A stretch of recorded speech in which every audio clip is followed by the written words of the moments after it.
The Authors Forum exists to inspire success.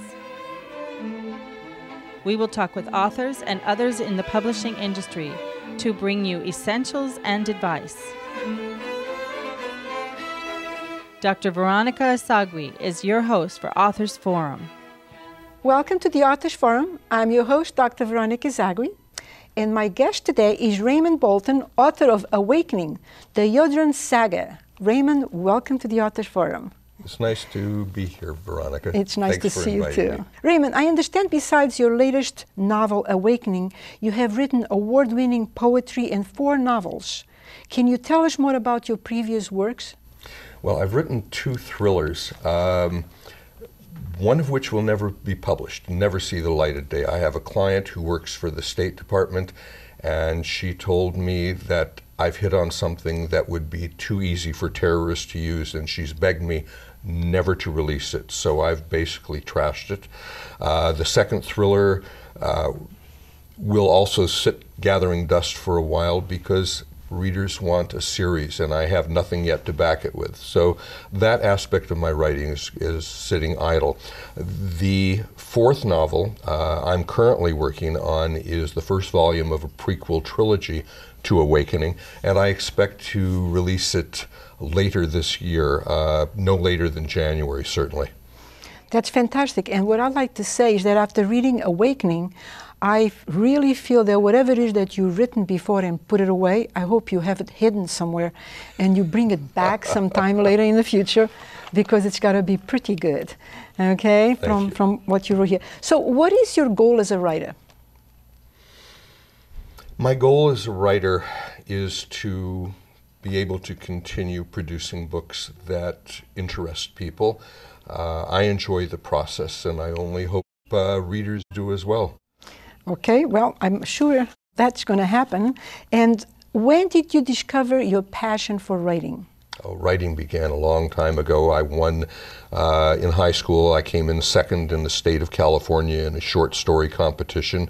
Wrote for a long time in college.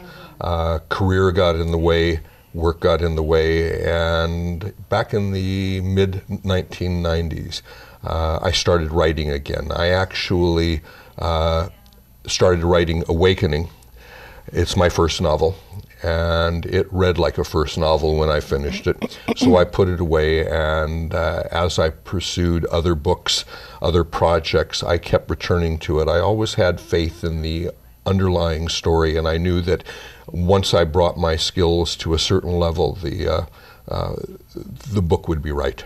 Why science fiction? Is that has always been? I grew up with science fiction.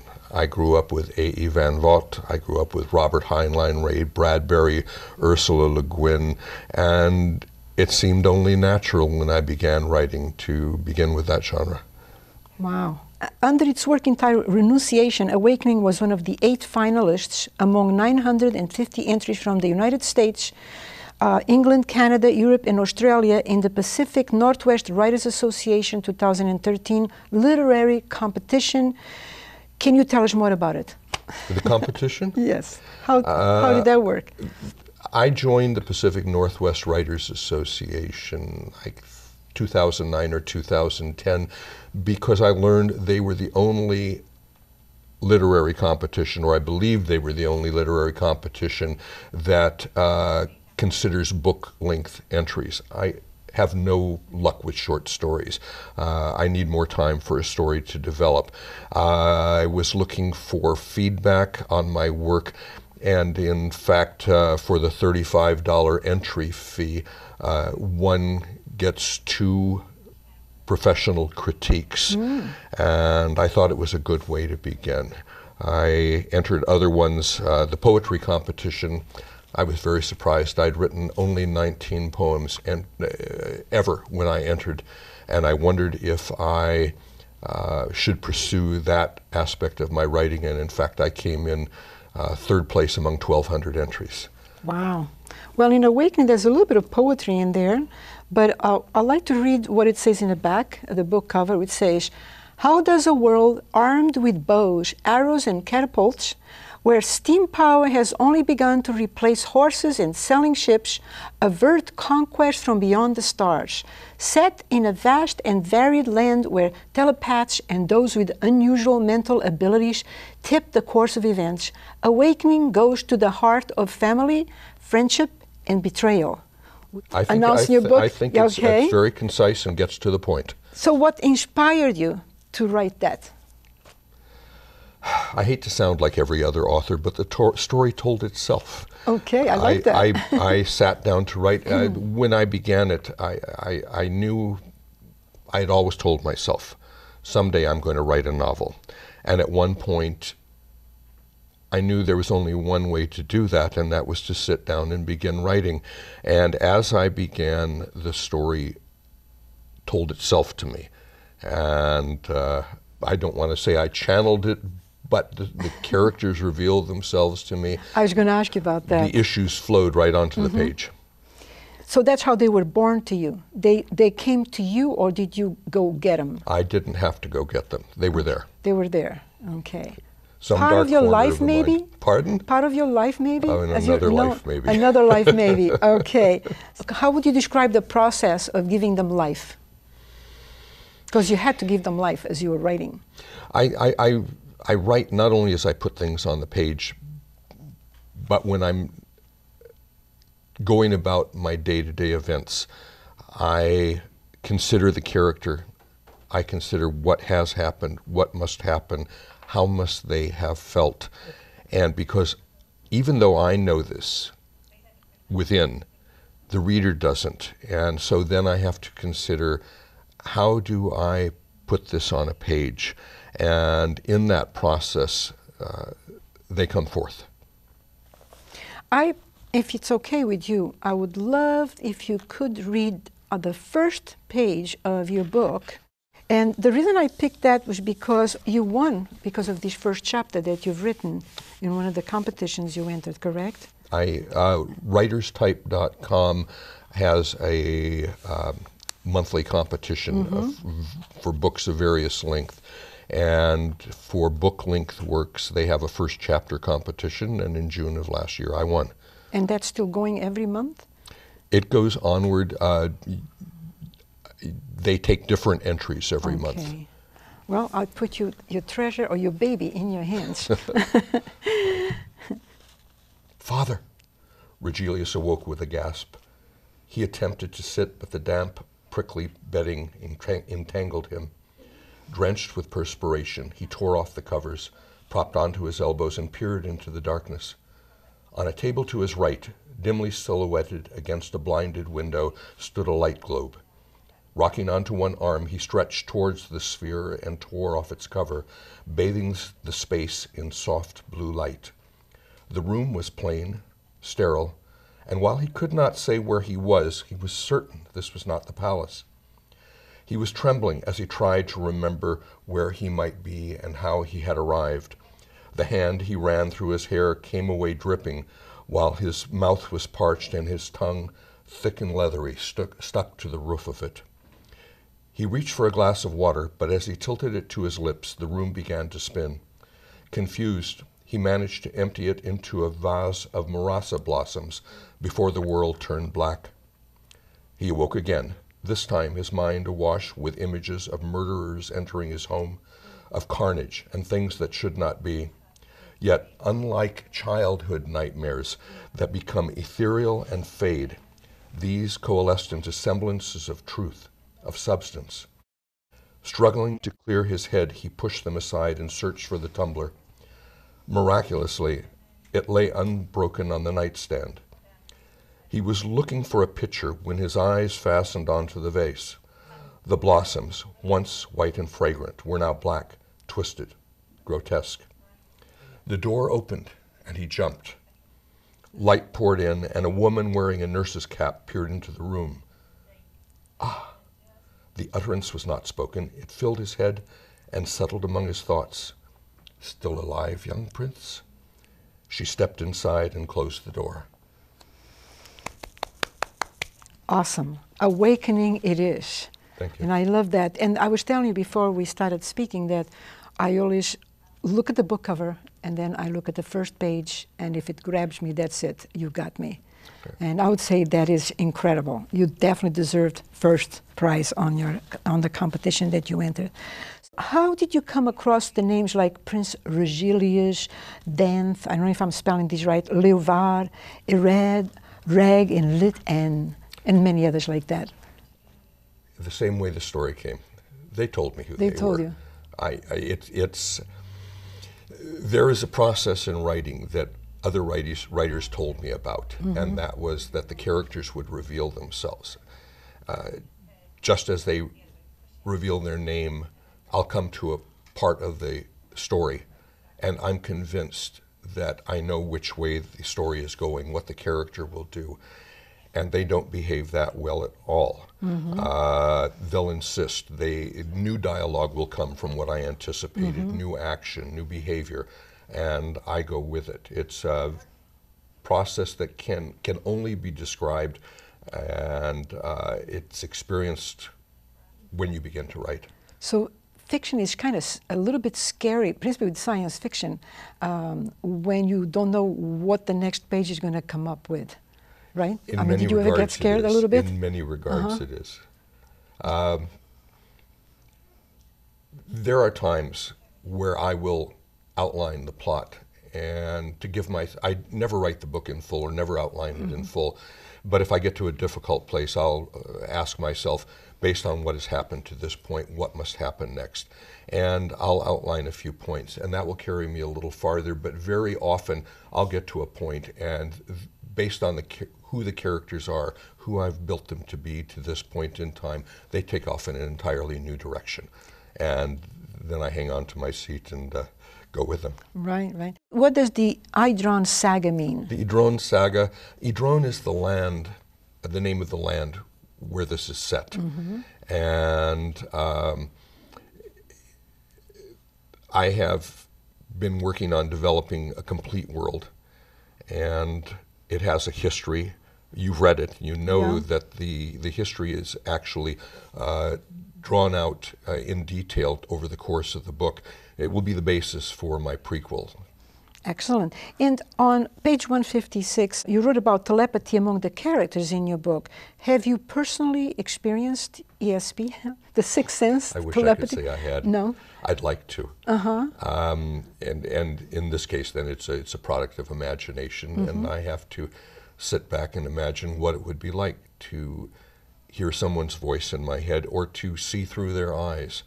I think we get a hint of that in our own imaginings, even in our dreams. And so then it's a matter of putting it onto the page. Do they ever visit you in your dreams or nightmares? Actually, they have at different points in the story, especially when I've reached a tough point.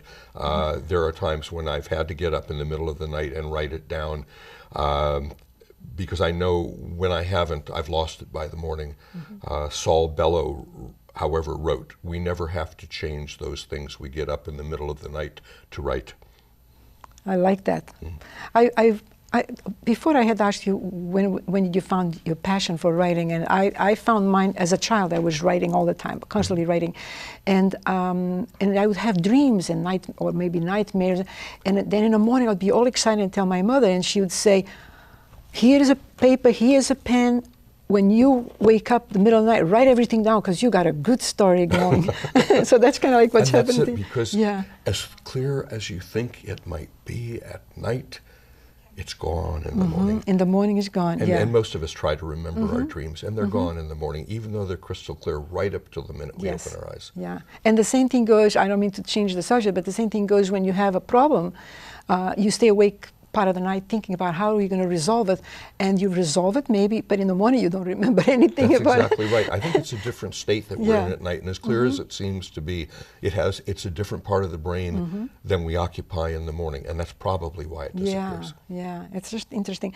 So what is your writing process, and how long did it take you to finish? I understand it started a while back. It took years, and I would put it away and I would return to it, but with even my more current books, I'll put down the story. I try not to edit as I go. It's important to get the story down on paper. When I've finished, I'll put the book aside and go on to something else. Typically then I'll return to it after several weeks, 2 or 3 months. And then I look at it with fresh eyes. I'm no longer immersed in it. And errors, awkward sentences, inconsistencies jump off the page. And I begin to make those corrections. And I typically will make at least 3 or 4 passes when I write a book. Each time I'll add complexity to the story, intimacy to the characters, detail that couldn't have gone into it the first time. And now with Thought Gazer, which will be the volume that precedes this, I have a wonderful opportunity. 4 authors of fantasy have come forward and offered themselves to be beta readers. So after I finish this pass, I will send it out to each of them. I'm asking them to be critical. I'm asking them to let me know the book's weaknesses. I'd like to hear about its strength, but I want to know what doesn't work as well as what does. And then I will put that input into the book and hopefully have a completed version by October or November. That's awesome. It is. That's awesome. It is. It's nice. Writing is an interesting community. Authors are very unselfish people. I am continually amazed at how many of them step forward, offer to assist. I belong to several online groups of authors. Yes, tell us about it. When I wanted to first publish, I came very close to being traditionally published. A number of agents and editors would step forward at various points and praise my work.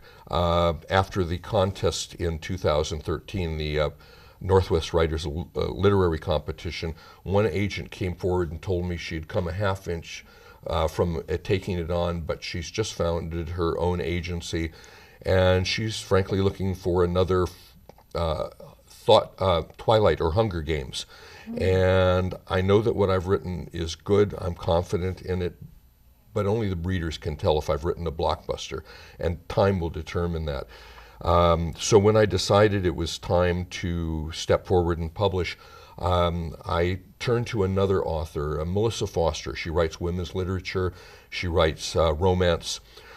She had written a few years ago 5 novels that had gotten great critical review, but couldn't get a single publisher to accept them. So she did a very well-researched, carefully orchestrated book launch. And by the first quarter of last year, she had sold 150,000 copies of her books. She is now a New York Times best-selling author, USA Today best-selling author.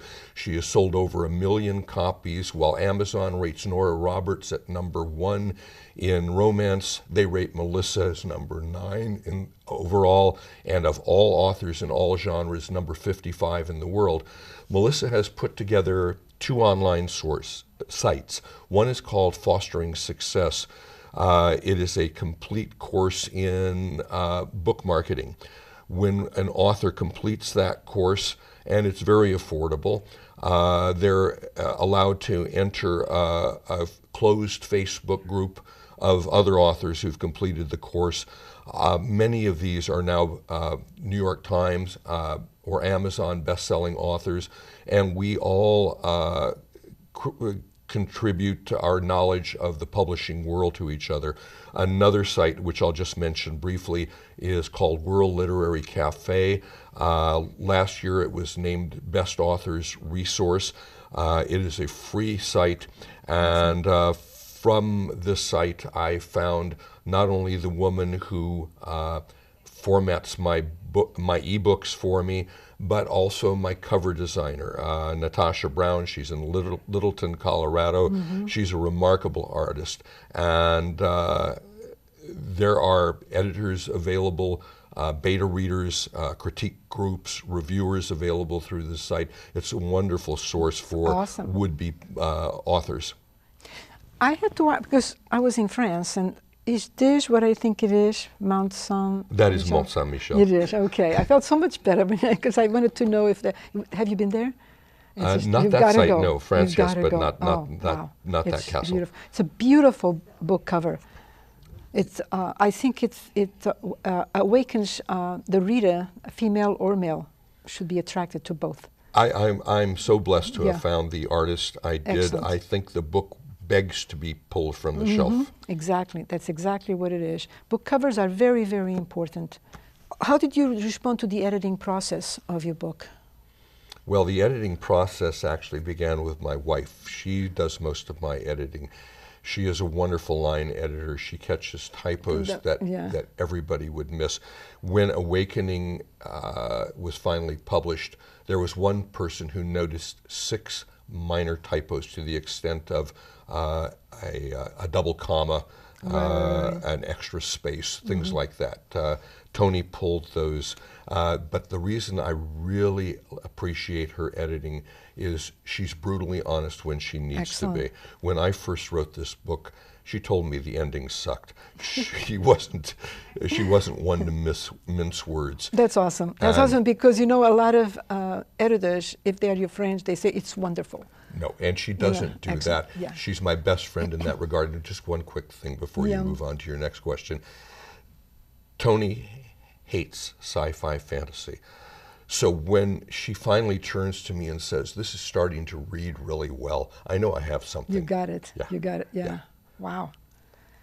And how did you know when the book was done? When you were finished? The competition. The results of the competition. Yeah.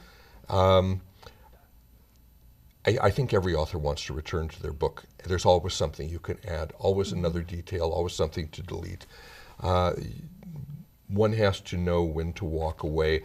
When I achieved that great of a recognition, I felt confident in it, and I think every author needs to be able to put themselves out there and be unafraid of even the harshest criticism, because that's what is eventually going to polish your work. Yes. And so it sounds like you take very well criticism.